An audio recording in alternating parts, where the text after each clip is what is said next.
ខណៈប្រព័ន្ធបាញ់រ៉ុកកែតដ៏ល្បីល្បាញ PHL-03 កំពុងបង្កការភ័យខ្លាចនៅក្នុងតំបន់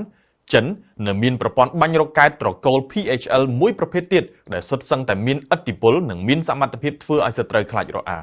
វាមានឈ្មោះថា PHL-16 PHL-16 គឺជាប្រព័ន្ធបាញ់រ៉ុកកែតច្រើនគ្រាប់នៅក្នុងពេលតែមួយនិងជាសពាវុធដ៏កំណាចមួយទៀតនៅក្នុងវិស័យការពារជាតិរបស់ប្រទេសចិនយោងតាមការចេញផ្សាយដោយសារព័ត៌មាន South China Morning Post បានឲ្យដឹងថាប្រព័ន្ធបាញ់រ៉ុកកែត PHL-16 ត្រូវបានបង្អួតខ្លួនជាសាធារណៈលើកដំបូងក្នុងអំឡុងពេលក្បួនដង្ហែព្យុហយាត្រាយោធាដ៏ធំមួយដើម្បីអបអរសាទរខួបលើកទី70នៃការបង្កើតសាធារណរដ្ឋប្រជាមានិតចិនផលិតឡើងដោយក្រុមហ៊ុនក្នុងស្រុក Norinco នៅឆ្នាំ2010និងចូលបម្រើការឲ្យកងទ័ពចិននៅឆ្នាំ2020 PHL-16 ដែលត្រូវបានគេស្គាល់ផងដែរថាជា PCL-191 បំពាក់ដោយបច្ចេកវិទ្យាទាន់សម័យសម្រាប់សង្គ្រាមសម័យទំនើបដែលអាចកំទេចទីតាំងរបស់សត្រូវទាំងដែនទឹកនិងដែនគោកប្រព័ន្ធបាញ់រ៉ុកកែតរបស់ចិនប្រភេទនេះគឺប្រតិបត្តិការជាមួយនឹងរថយន្តសណ្ដោងធុនធ្ងន់ប្រភេទ WS-2400 ដែលមានប្រវែងប្រហែលជា12ម៉ែត្រទទឹង3ម៉ែត្រកម្ពស់3ម៉ែត្រនិងដំណើរការដោយក្រុមទាហានចំនួន3នាក់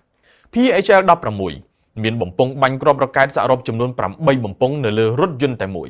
គ្រាប់រ៉ុកកែតនីមួយៗមានទំហំអង្កត់ផ្ចិតពី300ទៅ370មីលីម៉ែត្រមានប្រវែងបណ្ដោយ7ម៉ែត្រទម្ងន់840គីឡូក្រាមអមទៅដោយក្បាលគ្រាប់ទម្ងន់200គីឡូក្រាមជាមួយនឹងកម្លាំងជាតិផ្ទុះ480គីឡូក្រាមប្រព័ន្ធបាញ់គ្រាប់រ៉ុកកែត PHL-16 អាចបាញ់ម្ដងបានទាំង8គ្រាប់នៅក្នុងរយៈពេល60វិនាទីនិងអាចហោះហើរដល់ចម្ងាយពី130ទៅ300គីឡូម៉ែត្រជាមួយនឹងសមត្ថភាពអាចកំទេចគ្រាប់នៅលើអាកាសកំទេចរត់ពីដែកនិងប្រព័ន្ធខែលការពារដែនអាកាសរបស់សត្រូវជាដើមនៅពេលបាញ់អស់គ្រាប់ PHL-16 ត្រូវការចំណាយពេលញាត់គ្រាប់ចូលក្នុងកាណុងទាំង8របស់ខ្លួនវិញត្រឹមតែ1នាទីប៉ុណ្ណោះបើតាមគេហទំព័រ VPK News បានប៉ាន់ស្មានថាគ្រាប់រ៉ុកកែត PHL-16 មួយគ្រាប់អាចកំទេចផ្ទៃដីប្រមាណ750ម៉ែត្រការ៉េដូច្នេះបើក្នុងករណីបាញ់គ្រាប់រ៉ុកកែត PHL-16 ទាំង8គ្រាប់ក្នុងពេលដំណើរគ្នាវានឹងបំផ្លាញគោលដៅសត្រូវនៅក្នុងទំហំដល់ទៅ6000ម៉ែត្រការ៉េឯណោះទោះបីជាតម្លៃសរុបរបស់ប្រព័ន្ធបាញ់គ្រាប់រ៉ុកកែតរយៈចម្ងាយឆ្ងាយរបស់ចិនមួយនេះមិនត្រូវបានលាតត្រដាងជាផ្លូវការក៏ដោយប៉ុន្តែបើតាម Military Today បានឲ្យដឹងថាតម្លៃគ្រាប់រ៉ុកកែតរបស់ចិនមានតម្លៃដល់ទៅ$10,000ក្នុងមួយគ្រាប់បច្ចុប្បន្នចិនមានប្រព័ន្ធបាញ់គ្រាប់រ៉ុកកែត PHL-16 ជាង120គ្រឿងនិងមិនទាន់ចែកចាយទៅកាន់ប្រទេសផ្សេងនោះទេពលគឺចិនកំពុងតែប្រើប្រាស់សម្រាប់តែក្នុងស្រុកសិនតែប៉ុណ្ណោះស្របពេលជាមួយគ្នានេះកងទ័ពរំដោះប្រជាជនចិនក៏បានដាក់ពង្រាយប្រព័ន្ធបាញ់គ្រាប់រ៉ុកកែត PHL-16 នៅទូទាំងបញ្ជាការភូមិភាគរបស់ខ្លួនរួចទៅហើយផងដែរជាពិសេសនៅក្បែរច្រកសមុទ្រនៃកោះតៃវ៉ាន់ដើម្បីទប់បង្ការចំពោះជំនួសដែលអាចកើតមានឡើងអ្នកវិភាគមកពីវិទ្យាស្ថានអន្តរជាតិសម្រាប់ការសិក្សាយុទ្ធសាស្ត្រដែលមានមូលដ្ឋាននៅទីក្រុងឡុងបានមើលឃើញថាប្រព័ន្ធបាញ់គ្រាប់រ៉ុកកែតរបស់ចិនមួយនេះមានសមត្ថភាពខ្លាំងជាងប្រព័ន្ធបាញ់គ្រាប់រ៉ុកកែត HIMARS របស់អាមេរិកដែលកោះតៃវ៉ាន់ទិញយកមកប្រើប្រាស់ទៅទៀត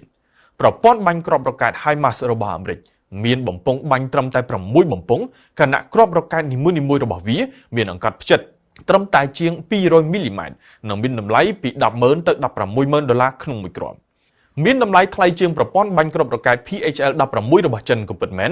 ប៉ុន្តែគ្រាប់រ៉ុកកែត HIMARS អាចហោះហើរក្នុងរយៈចម្ងាយមធ្យមពី70ទៅ84គីឡូម៉ែត្រប៉ុណ្ណោះទន្ទឹមនឹងនោះបន្ទាប់ពីបាញ់អស់គ្រាប់ HIMARS ត្រូវការចំណាយពេលក្នុងការញាត់គ្រាប់ចូលទៅក្នុងបំពង់គ្រាប់វិញរហូតដល់ទៅ5ទៅ10នាទីឯណោះដែលអាចធ្វើឲ្យប្រព័ន្ធនេះមានហានិភ័យនៅក្នុងពេលសត្រូវវាយបសរុបមកប្រព័ន្ធបាញ់គ្រាប់រ៉ុកកែត HIMARS កាណុង6របស់អាមេរិកដែលកោះតៃវ៉ាន់កំពុងតែមាននៅក្នុងឃ្លាំងមិនអាចប្រៀបផ្ទឹមជាមួយនឹង PHL-16